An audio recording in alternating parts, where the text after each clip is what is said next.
Un volcan est un orifice de la croûte terrestre d'où s'échappe, lors des éruptions, de la lave, constituée de magma, des gaz, dioxyde de soufre, gaz carbonique, azote, par exemple, et des cendres. L'étude des volcans est la volcanologie ou vulcanologie.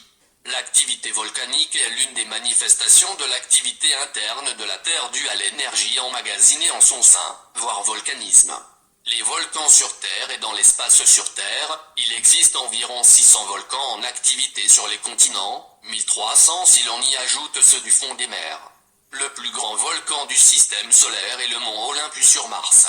Certains volcans sont considérés comme éteints, d'autres dorment et peuvent voir leur activité reprendre.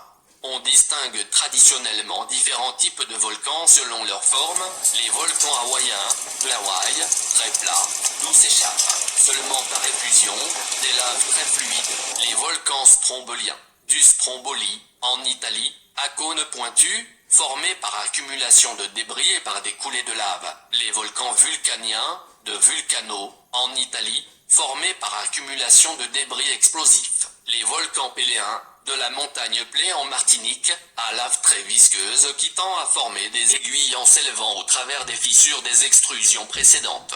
Leur éruption sous l'effet de la poussée des gaz donne lieu au phénomène de nuée ardente, ou éjection de poussière en fusion, les volcans formés par des fissures.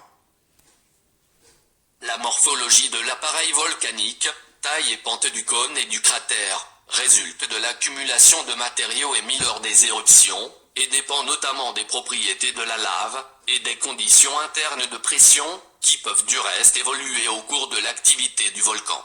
De faibles variations de la composition de la lave peuvent se traduire par des propriétés très différentes, notamment pour la viscosité. Les éruptions volcaniques peuvent être explosives, lorsque la pression exercée par les gaz éjecte des fragments de magma plus ou moins solidifiés avec des cendres et des scories.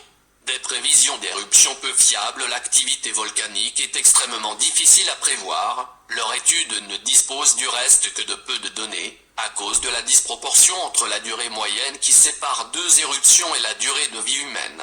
Les recherches portent notamment sur l'évaluation des réserves de magma retenues en profondeur, à 10 km sous la surface environ, et qui s'écoulent par divers filons, fissures et conduits. Les conséquences d'une explosion sont liées à l'importance des réservoirs de magma. Des émissions de gaz et d'autres signes avant-coureurs de la remontée du magma peuvent être exploités par des réseaux de surveillance des volcans actifs. L'étude des affleurements d'anciens systèmes volcaniques éteints et érodés renseigne également sur les mécanismes en jeu dans la période d'activité.